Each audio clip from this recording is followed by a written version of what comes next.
Hello and welcome everyone to our very first high impact tea of this academic year. My name is Bhavna Sivanand. I'm the Executive Director of the Center for Impact at UCLA Anderson School of Management.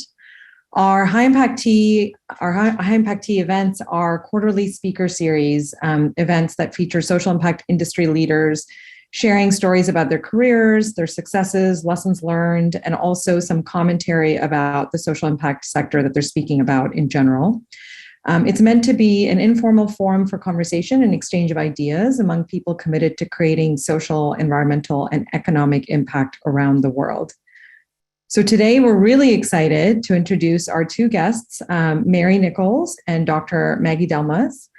Mary Nichols currently serves as the co-chair of the Commission on the Future of Mobility, as vice chair of the California-China Climate Institute with former Governor Edmund Brown of California, holds visiting appointments at Columbia University's Center on Global Energy Policy and Cornell Atkinson Center for a Sustainable Future, is a fellow at the American Academy of Arts and Sciences and a distinguished counsel at the UCLA Law School. Her experience and background obviously is longer than that, and so we will get into that as the webinar progresses. I'd also like to introduce our very own faculty director, Dr. Magali Delmas, who's a professor of management at UCLA Anderson and at the UCLA Institute of the Environment and Sustainability, and as I mentioned, the faculty director for the Center for Impact at Anderson as well. Her research interests are primarily in the areas of business strategy and corporate sustainability, and she has written more than 90 articles, book chapters, and case studies on these issues. She's the recipient of the Academy of Management Organization and the Natural Environment Distinguished Scholar Award, and is also the author of The Green Bundle, Pairing the Market with the Planet, an award-winning book. So together, Mary and Maggie will explore what will come next in environmental regulations, especially after the close of COP26. We'll talk about how young graduates can have an environmental impact and how each of us can influence corporations to be truly green. And then later in today's sessions, we'll also answer some audience questions. So please use your Q&A feature at the bottom of your screen to submit your questions. We also have a number of partners that have helped us bring this event on to you today. And so our event is brought to you in collaboration with our partners at the Luskin Center for Innovation, the Emmett Institute of Climate Change and the Environment, the Center for Corporate Environmental Performance, the Sustainable LA Grand Challenge, and the UCLA Anderson Forecast. And from our team, Mia and Tonya will be sharing some more details about our partners, as well as an audience packets where you can learn more about everybody's bios and their backgrounds, as well as the themes that we will be talking about today. So feel free to take a look at the link in the chat box for more information about our event and our speakers. And I'd like to turn it over to Maggie to kick off our session. Thank you, Bhavna. We're very, very excited today to speak with Mary Nichols. So Mary, you've had such a fantastic career so far as and for me, you're the most effective leader I know of. So you worked in leadership positions in government, state and federal level, and also in nonprofit organization. And each time, what is amazing, I mean, you led initiatives that had major impact. So you served in leadership position at the federal level at the EPA under Bill Clinton, where you led the first federal air quality standard, regulating fine particle pollution and the acid rain trading program. You served as the chair of the California Resources Board, starting from scratch, a very ambitious cap and trade system, very effective too, at reducing carbon emission in California. You work with NGOs, founded the LA office of the Natural Resource Defense Council. You worked with academia as the director of the UCLA Institute of the Environment and Sustainability. And you hired me, the highlight of my career, being hired at UCLA. You haven't worked with big corporations, I mean, within big corporations, but you've been incredibly effective at, getting them to change. Some have called you the air quality guru of the California air quality guru, who taught business to love the environment. So you have to tell us how you did that, because this is quite unique. So I'm very excited about this discussion because, there are many topics we're going to address, kind of about the current policy landscape. You were in Glasgow at the 2021 United Nations Climate Change Conference. So we'll talk about climate policy. We'll talk about your own experience as the chair of the California Air Resources Board to see what we can learn from your experience and pick your brains about the future of climate policy. And we have students here in the audience and recent graduates who are kind of trying to think how to become a leader in sustainability. And I think they can learn a lot from you.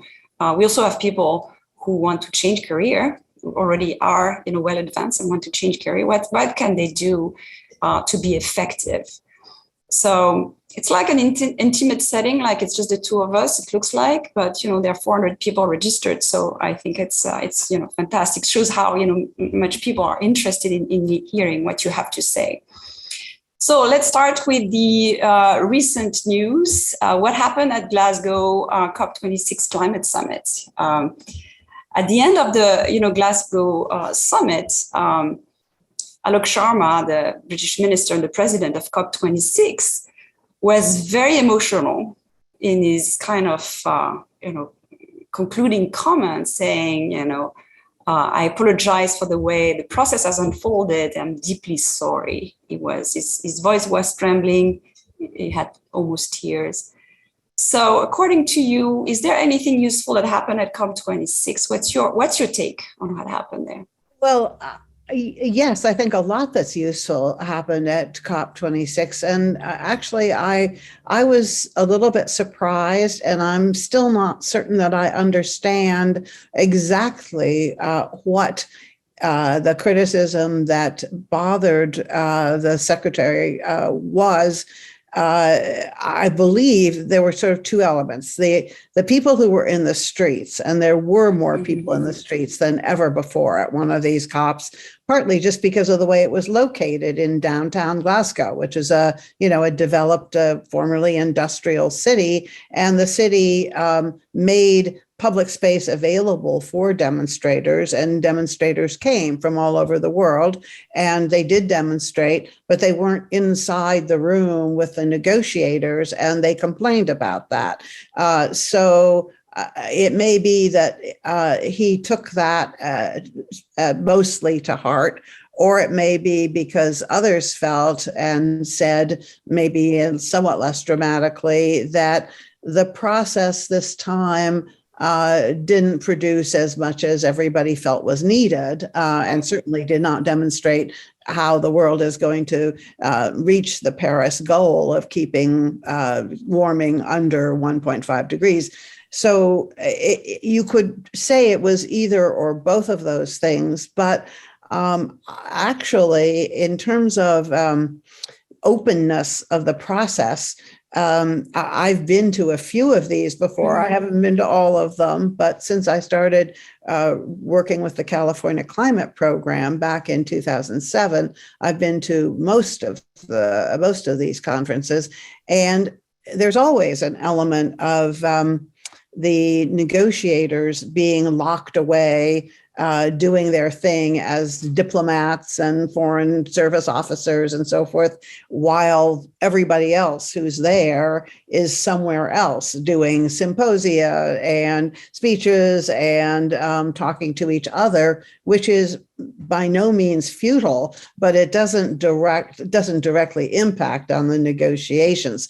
I'm told that back in the very earliest days of the COP, remember this was COP26, that when they first began, everybody was kind of more or less in one place. But that was before my time. So if anything, I thought there was more access in terms of seeing the Chinese head negotiator, Xi Jinping, walking through the hallway, or John Kerry going from one room to another. Not that they were, chatting with everybody who came up to them, but you felt like they were actually present, which was not so true at some of the older, some of the other COPs that I attended. So anyway, I don't want to try to psychologize, speculate on the psychology of the person who was speaking on behalf of the COP. I would just say if they're going to try to make it open, more open with 10,000 people present, it's going to be an interesting challenge to figure out how to do that.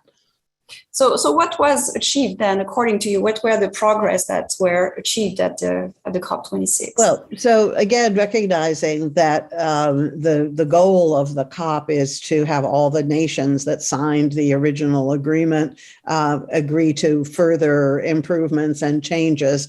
There's several areas that I think represent real improvements from where we've been before, and as well as a number of side agreements that were reached among subsets of the parties and also among other people who were present but are not parties to the treaty necessarily. So in terms of the official outcome of the conference, probably the most important thing that they agreed was that they're going to come back together again next year, as opposed to waiting 5 years, which may not sound like a lot, but it is a reflection of the fact that they recognize that this problem is a lot more urgent and that they can't wait as they have in the past to see what happens next. We know what's happening. It's already unacceptable. Further, faster action is needed. And so at least they're coming back together. The agreement that was signed on methane among most of the parties who were present is a very important one, although it may seem like a sort of a technical subject. The fact that methane is a very high potency, very prevalent and fast acting climate gas, and that people are coming forward with specific plans for monitoring, measuring, and reducing is a very positive sign. Maybe in some ways, the best thing we can do in the short term to help bend the curve, as they say, on global warming.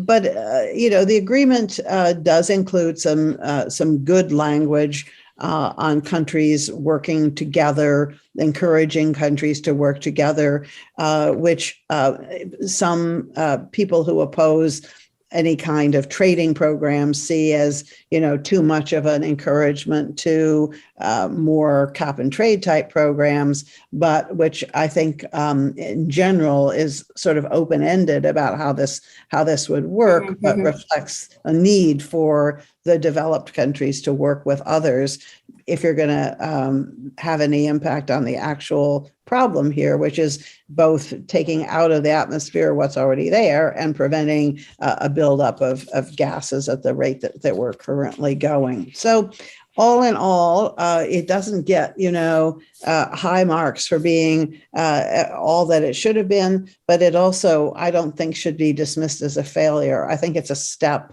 generally in the right direction. Okay, so they're not wasting time and our time. It's something that is necessary. These kind of discussions, there's a change also, it seems to me, from focusing really a lot more on climate mitigation to focusing on adaptation with kind of in the agreement, the agreement that adaptation funding should double. So what's your take on underlying terms, more generally, adaptation is being kind of much more at the forefront. Are these two kind of separate? Are they kind of adaptation, mitigation, things we, go hand in hand? What's your take on that, on adaptation?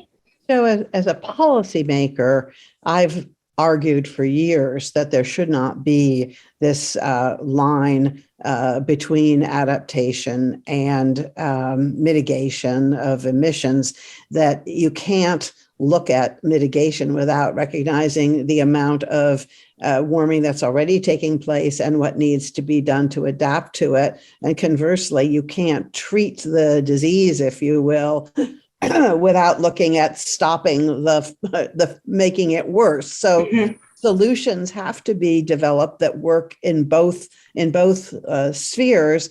And that's not impossible to do, but it does require a way of thinking which reflects the fact that global warming is here, it's happening, it's already hurting people, it will do more.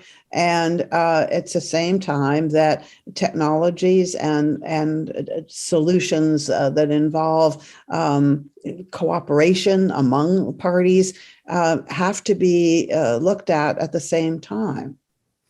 And so I think, I mean, that's interesting, this kind of change of views of, accepting we have to mitigate now because it's there, but also kind of, it seems to be related to, we saw a lot of discussions about reparation. So mitigation versus reparation. So what's your take on that? Well, the approach that says that the developing world is where the action is, I think has become much more accepted. It was in Paris that for the first time, all the countries agreed that every country has a responsibility. Prior to that time, the attitude of the developing countries, led in fact by China, which was trying to position itself as the leader of the developing countries, was that we didn't create this problem, therefore it's the Europeans and the Americans who need to fix it. And if they want to help us, if they want to pay us basically, or otherwise give us incentives, we'll happily cooperate, but we're the victims here. We shouldn't be pushed to actually do more. And that is really no longer the attitude. I mean, yes, they do expect that they should be compensated for harm that has been caused by others. And that language has now become much more, widely used, insurance industry type language, about loss and damage and so forth, which is real. But at the same time, they're not saying, okay, that's it, just pay us and go away. They're saying invest in our energy needs that we are looking at for further development, and we'll be part of this. Yeah, there's a question in the audience about kind of adaptation versus limitations, and adaptations versus transformations. Maybe transformation is a different way to kind of say how we should change. Yeah. So, reflecting on what happened with the pandemic, with the COVID, pandemic, and the importance of, realize the importance of global links. We're all connected.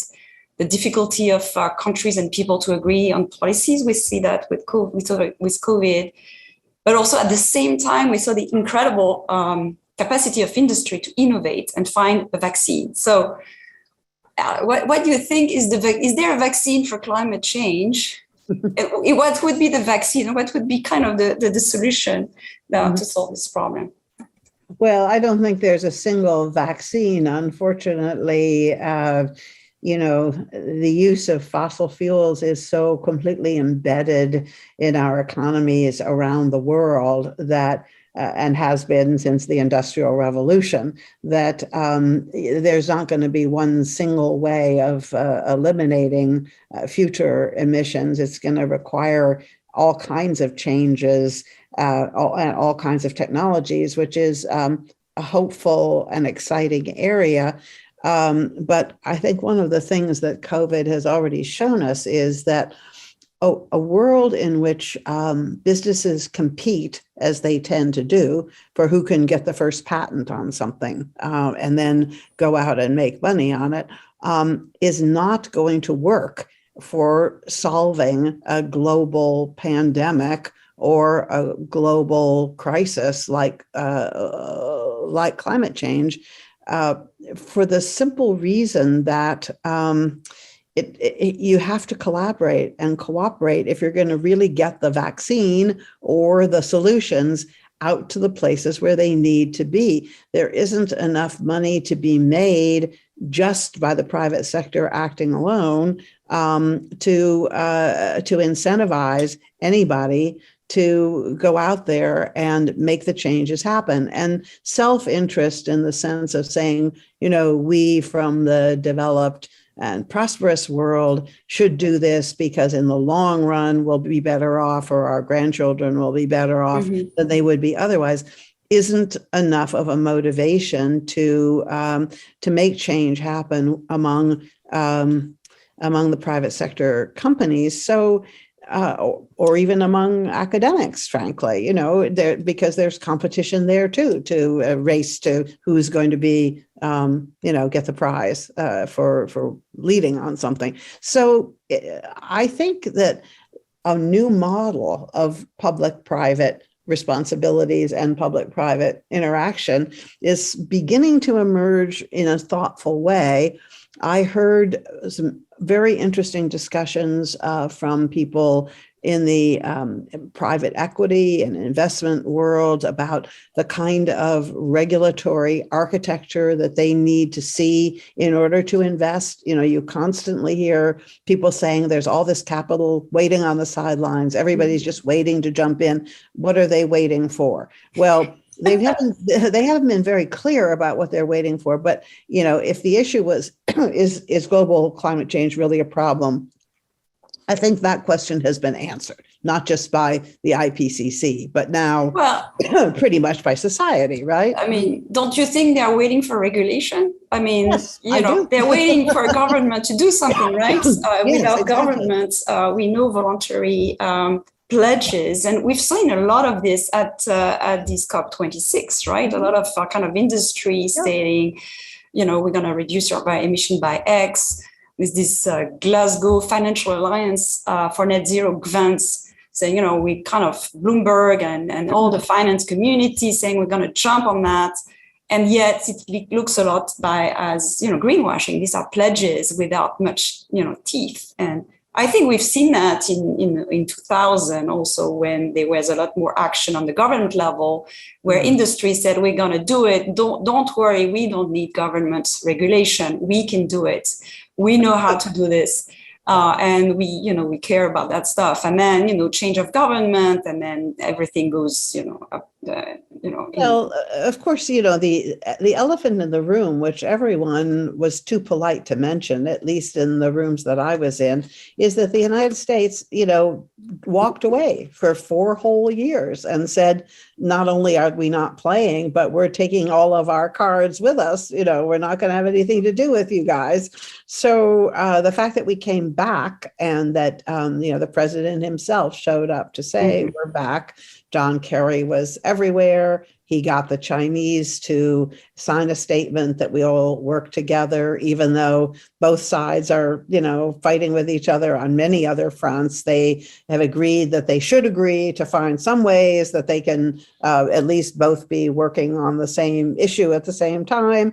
This is all repair work that we shouldn't have had to do, but we did, and I think it was successful. I mean, I think the fact is, although there may be some hesitancy to believe that the United States is a reliable partner in general, because of our size and a role in all of this, people are willing to say, okay, we'll go along with you. So I think it's a good transition to talk about what's happening in terms of, at the federal level, in terms of, the Biden administration, infrastructure bill and all of that. What's coming our way, and, how effective can that be? I think it's important to recognize that climate change is not just the property of the EPA or the EPA and the Department of Energy or the Department of Transportation, that it affects everything. And, the president used the term an all-of-government approach, which is, I'm not sure how clear that the meaning of that is, but what I have seen and interpreted here is that this administration is willing and ready and already beginning to use regulatory power across the board to change the way business is done. And whether it's at the SEC or in the overseas investment, USAID world, or any other area of regulatory activity, public lands, et cetera, they are infusing climate thinking, climate disclosure, climate responsibility into everything that's going on. There's a lot of pushback about that. It used to be you heard people saying, well, the Clean Air Act wasn't meant to deal with climate. It was only meant to deal with, ground level air pollution. Now they're saying, none of these other rules are designed to deal with climate either. And of course, that's true. They weren't written with climate in mind per se, but if the agency has a power in this area, I argue that they have a duty to act in the face of the crisis, and that they need to interpret their statutory authorities within the limits of what the law allows. They can't completely write new authority for themselves. But if you are an agency whose job it is to deal with risk, you better be looking at the risk of what climate change is going to do to this particular area of your responsibility. So I think in that sense, despite the fact that it's pretty clear that there's not much hope of getting Congress to write a new big climate bill, that the administration has shown that it can act and will act. Now, whether the courts will, prevent them from doing this is the next question that you might ask. But, taking this one step at a time, I think we're dealing with some very capable people there who are going to design regulations as best they can to withstand challenge. Yes, I'm a big fan of information policies, policy that provide communities with information about the environmental impact of businesses. And this was the impetus, as you know, of the Energy Planning and Community Right to Know in 1986 that started the toxic release inventory. And that kind of requires firms to provide information about toxic releases that they have. And, it's like what's happening next to us. And so is there a possibility that we get something like that for climate? Is it a possibility that the states, maybe the state of California comes up with some type of mandated disclosure? There is already with cap and trade, I guess.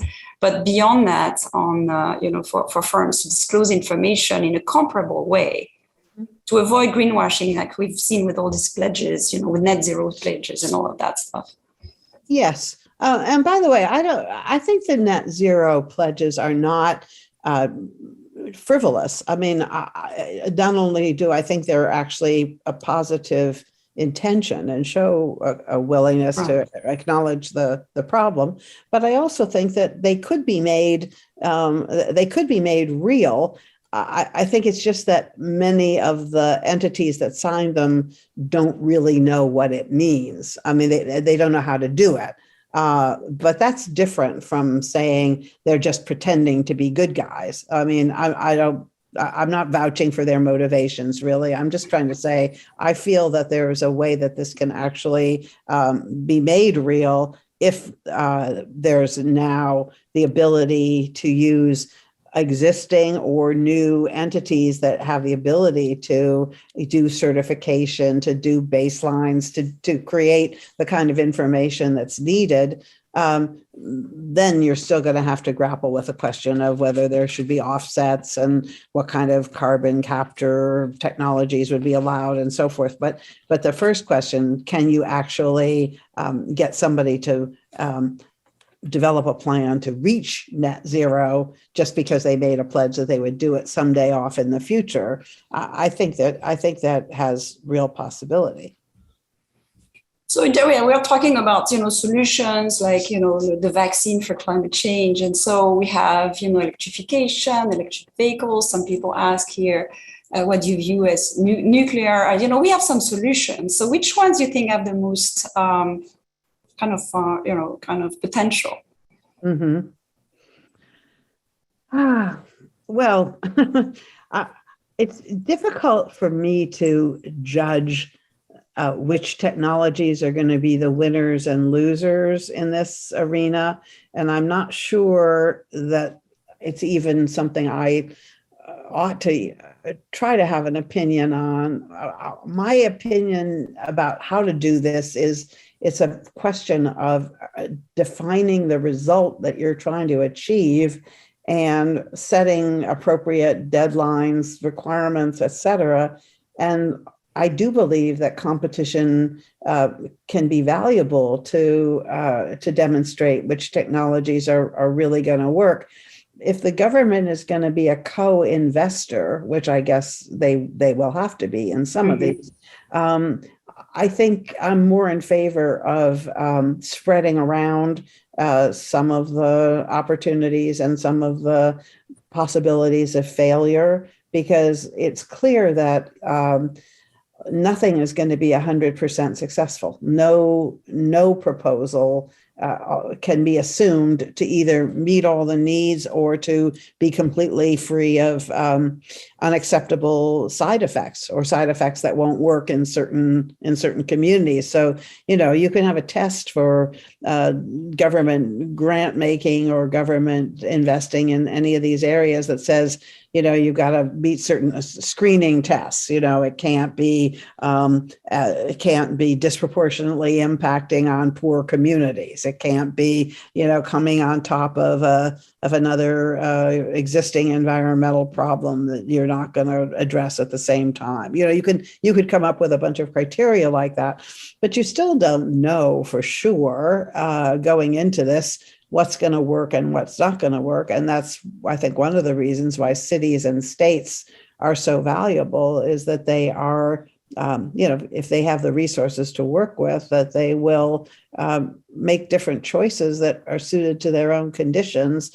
And that will be good because we'll need to be doing that. These little experiments, see what works. Going back, this is kind of the principle of the, California cap and trade program, carbon cap and trade program, right? You kind of set up a cap and then you let firms trade and decide whether they want to invest in what they want to invest. And this has been kind of usually a successful program, right? With the cap and trade program. So since you started, I'm really curious actually, because you started from scratch this program, right? It started, and so what did you learn from this and about cap and trade as a possible way to regulate carbon emissions, and what do you think about the future of such a type of program?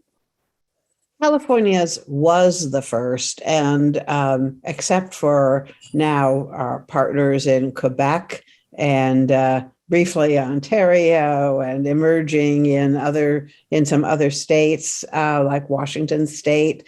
It remains the only economy-wide cap and trade program, and it has been a success in the sense that it demonstrated that you could do a program like this, that you could set a cap that could be effective, that you could measure and get compliance.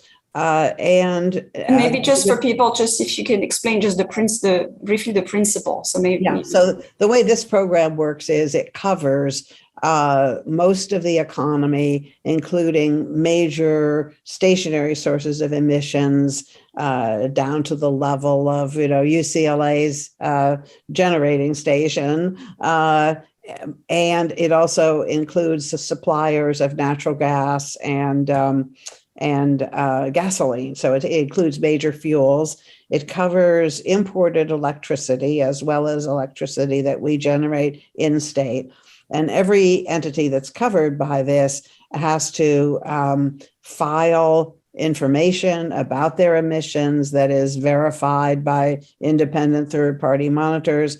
And then they have to acquire allowances, which are created by the state, to cover the emissions that they have. There's a cap over the whole system that is reduced on a sliding scale basis every couple of years. and companies have to demonstrate that they have enough allowances to cover them under this system. So it's the distribution of the allowances in the beginning was very complicated. And in fact, I would say one of the things that we demonstrated in this program is that to run a transparent, well-regulated, scandal-free, and effective program takes a lot of resources. Don't try this at home, kids. You need to have people who know what they're doing, including people who are capable of enforcing the regulations that they've created. Because one incident where, in the private market, somebody's hoarding allowances and then they turn out to be fake, or where you have offsets, which we allow to a very small degree in our program. But if there are offsets that turn out to be phony and the state doesn't do anything about it, these are all things that could wreck the entire program. And as it is, it has critics, and those critics are not going away. They're not satisfied that we're doing this as well as we should. But overall, I think a combination of litigation and experience has shown that this program, in fact, does work.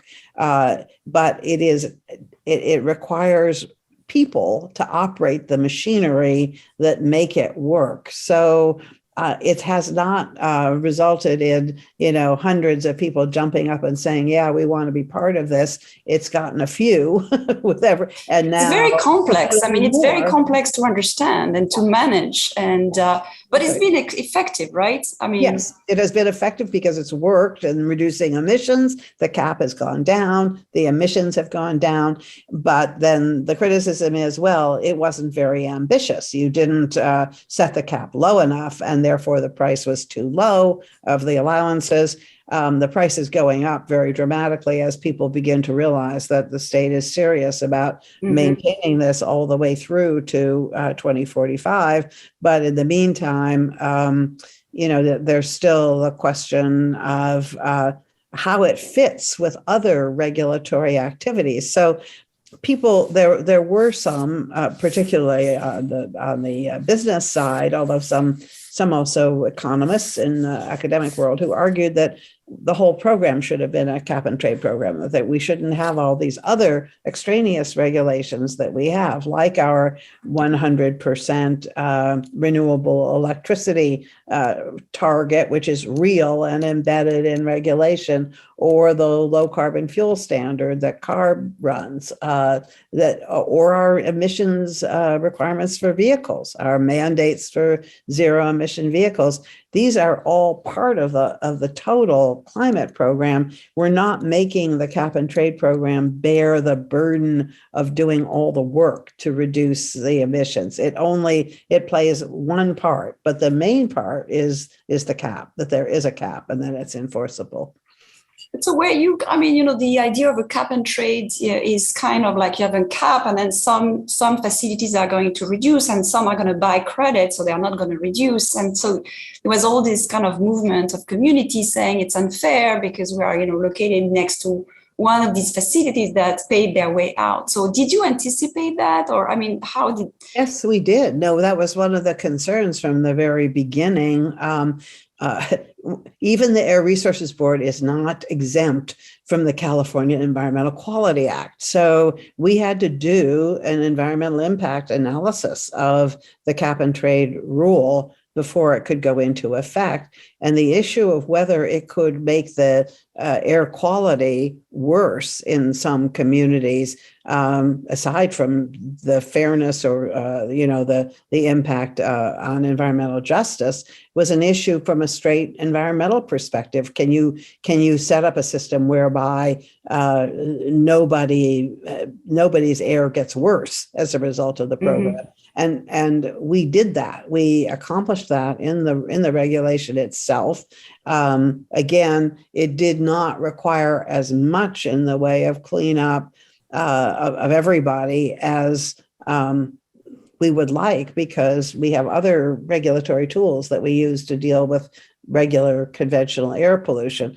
But the cap and trade program itself, I think, has been demonstrated to, if anything, have a slight beneficial effect on conventional air pollutants, because companies that are well, if you own two plants and one of them is new and clean and the other one is old and dirty, but they both have to comply. They have to do something to comply. It's going to be a lot easier to reduce the emissions or shut down the old dirty one than it is to pay more on top of your already expensive shiny new plant that you have over in the wealthy community. So it's just that may seem like it's simplistic, but it works. That's actually how companies have approached this.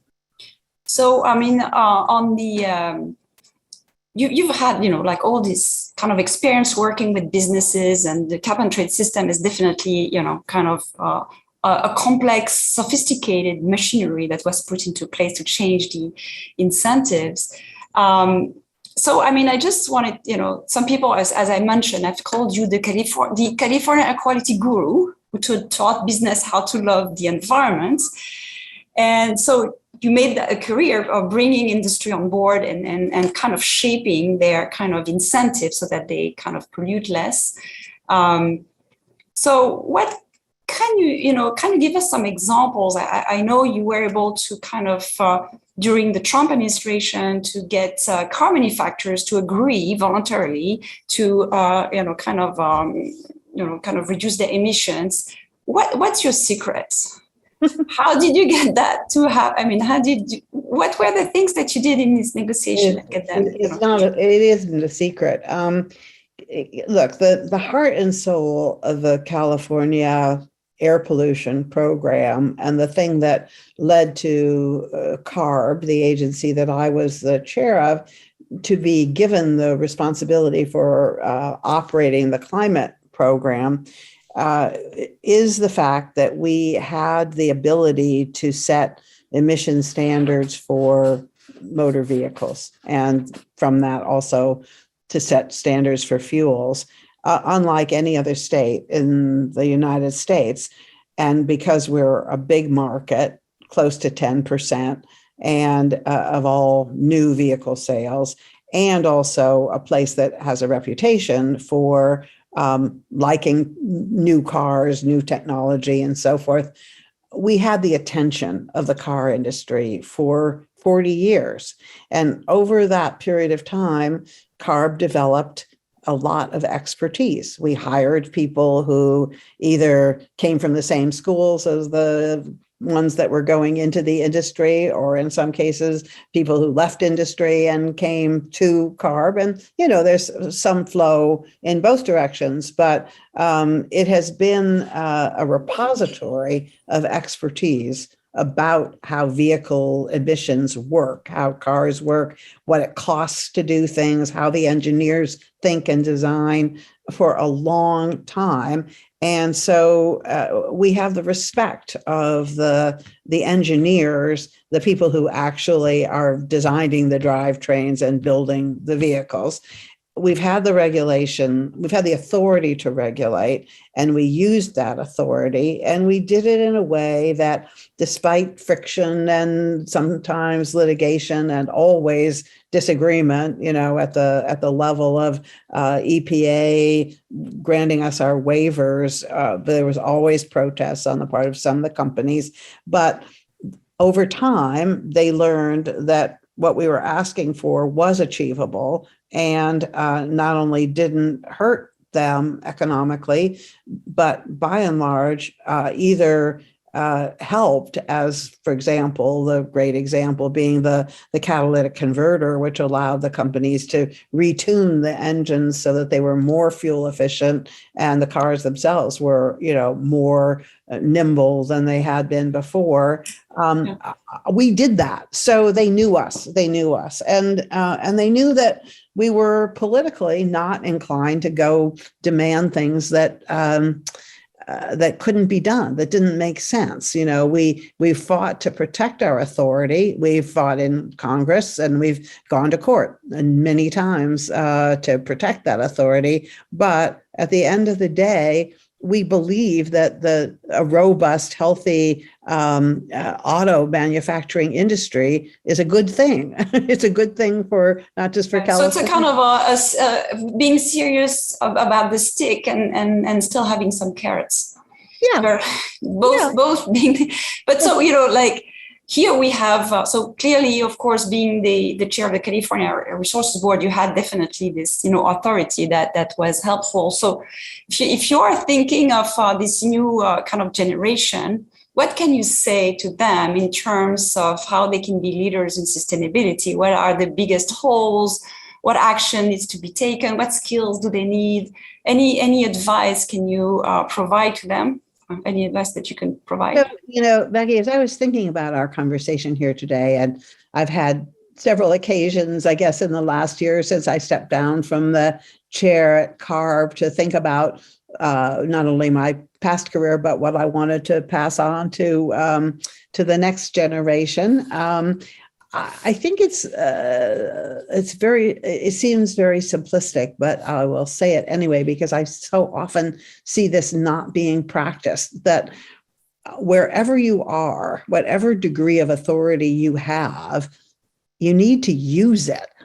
So many times I see people who aspire to be appointed to something or even elected to something because it seems like such a great job where you're going to be able to do good. And then they get there and it's too scary, or it's too hard, or not everybody agrees with you, or there are many reasons why people decide they'll just kind of start to not implement the authority that they have. And to me, that's the secret, if there is a secret about being impactful wherever you are, is you look around and you say, wow, I could do this. I could start a class. I could give a certificate. I could do something that's going to get other people to go along with doing things in a more sustainable way. And I'll make a few phone calls and I'll talk to my friends and, we'll do something.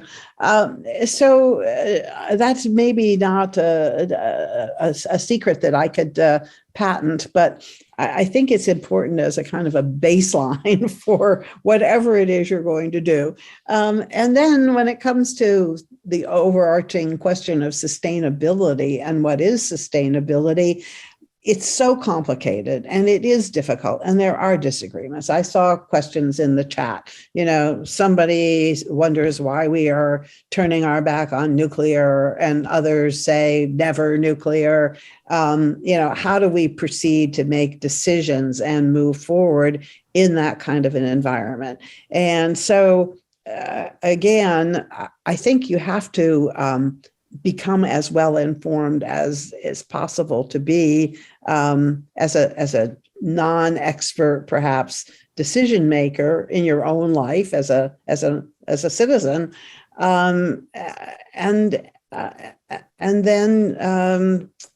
and then you have to act on that information. You have to be a participant. You have to be a player, whether it's paying your dues to be a member of an NGO or not doing that, but working through the Chamber of Commerce. Either way, there's opportunities to advance sustainability solutions. And in this community, one of the reasons why I love being in Los Angeles so much is that, we have so many examples of business and not-for-profit groups actually finding ways to work together to move forward, because people really do care about the quality of the environment. So at the Center for Impact and at UCLA, more generally, we have, at the Center for Impact, we have a specialization in social impact. At UCLA, we have the Leaders in Sustainability certificate. So are there specific skills that we can teach our students that will help them become leaders? Well, or is I it think something you learn on the, your practice? But of course, practice is practice is a way to learn everything, is actually to experience it in a real world setting. But overall, the skills that make someone a success in sustainability are, I think, pretty much the same skills that in the long run make a person successful in running any kind of a business or any kind of an organization. I do have to say, though, that I realize that, if your goal is to be is to make billions of dollars as a young entrepreneur, it's probably going to be more difficult in some ways to also practice good management techniques at the same time. I mean, I think about the example of Tesla, for example. Elon Musk, of course, is the face of Tesla now, although he wasn't actually the only founder. The founders struggled for a long time to get a foothold. He had a fixed idea as well as clearly a genius for technology. But his idea, his goal was always to rule the world with electric vehicles. It's an immodest goal, but to just destroy gasoline as a way of moving around. And he's gone farther than anybody thought possible when he first started. By all accounts, and I only know him slightly, but I certainly hear a lot of the complaints. His facilities are not models of good treatment of workers. They are not noted for being the best employers. Mm-hmm. So they don't pass the test of full sustainability. Something is going to have to change for that to occur. So I have to be a little bit careful about saying, go out there and, strive for world domination when it comes to, meeting the goals of sustainability. At the same time, nobody wants to be left, or I shouldn't say nobody, most people would just as soon, have a larger impact than a smaller impact if they had their choice, especially when you're starting out. So there has to be a little bit of a balance there. Yeah, so definitely the social, the environmental side are kind of related, and mm-hmm. we see that more and more for sure. So that's what we're trying to do in our kind of certificates and specialization, to bring both of these things together. Right. So I think, the last question I want to, before we have a few minutes to open up after that, is, okay, what are you doing right now? What are you excited about? So I am pretty excited about the new movement towards bringing various disciplines together within the university to address climate change, not just because I think there's opportunities for more and better collaborations in both teaching and research, but also because I think that universities have been sitting on the sidelines for too long when it comes to the world of policy, and that it's really going to be the next step forward is going to be to figure out how to engage effectively with decision makers to make the best thinking available and to inculcate some of the issues and concerns about people who actually make policy that hold them back from doing the right thing. There's an example which is very current at the moment, and I'm sure your folks are reading about it, where some very well educated and very well credentialed scientists are arguing that California should not shut down the Diablo Canyon nuclear plant. It's a plant that's on schedule to start shutting mm-hmm. down in 2024, 2025. As a as a nuclear power plant, it produces zero carbon in the making of electricity, but the company that owns it wants to shut it down because it's very uneconomic. And so they initiated a process years ago, which took several years to complete, whereby they got their unions, their communities, and all of their regulatory agencies to agree that they could shut it down and how that would happen, what the process would look like. It was a really unusual success story when it comes to kind of public creation of a policy decision.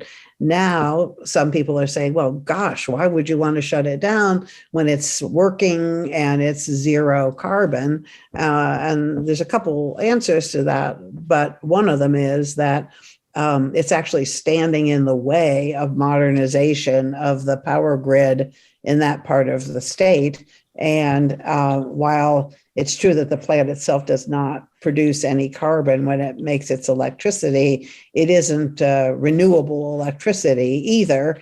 And we have a lot of need for more renewables and for upgrading the whole transmission system. And this plant is in the way of that, and it's just expensive to operate. So if a fairy godmother in the form of Jennifer Granholm, our Secretary of Energy, could put out a regulation that says keep it open for X amount of time, she doesn't actually have the power to do that. And she acknowledged that from the very beginning. Mm-hmm. But let's say she could convince everybody to do it. It would be a huge undertaking to unwind that whole decision. And it's really questionable whether it's even a good idea, given the availability of alternatives.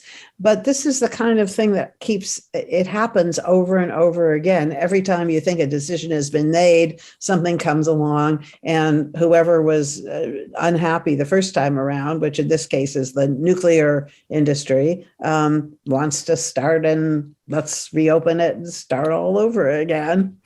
Right. I mean, just on the other hand, from where I come from, France, which is a country that relies primarily on nuclear, you have the idea of having a portfolio of solutions. You said, let's try different things. One thing might not suffice. And so there might be, kind of benefits from having all these options still kind of open to see what, In general, I'm not in favor of closing anything before it's time. This is a somewhat different situation in the sense that it's the company that owned it that wanted to close it. Right, which is kind of coming in. And so there's an element there of economics. But you're asking the question, what am I excited about? And the answer is... Yeah, and then you're going into nuclear. They have nothing to do with either the plant or the decision. I mean, I think I was briefed on it a couple of times before it actually went public. But what I am interested in is looking for ways to push these kinds of decisions along and get more smart people involved. Okay, well, we are looking forward to working with you on that. If you want, we just I'll be around. That. Yeah. We need that. We need kind of these connections. I think for our students with kind of government officials, with businesses, all talking together on what are the next kind of the next step, the type of infrastructure they need, that they want, and that we want them to have, which is kind of probably a dialogue. But the fact that you told us carrot and sticks, you need both.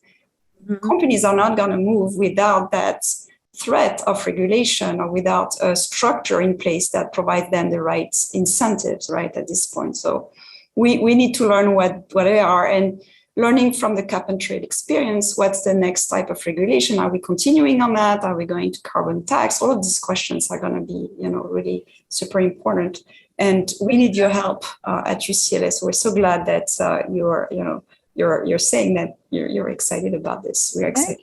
Yeah. So I've actually agreed to spend some time in this coming year and years ahead at the Emmett Center, one of your co-sponsors of this discussion. So I will be around. Yeah, but thank you. So thank you very much, Mary. This was such a pleasure speaking with you. We are out of time, unfortunately. Hopefully we'll have many more discussions like this. And yeah, thank you for everyone for attending. You know, we will have more high impactees in the future. And thank you. So thank you, everyone.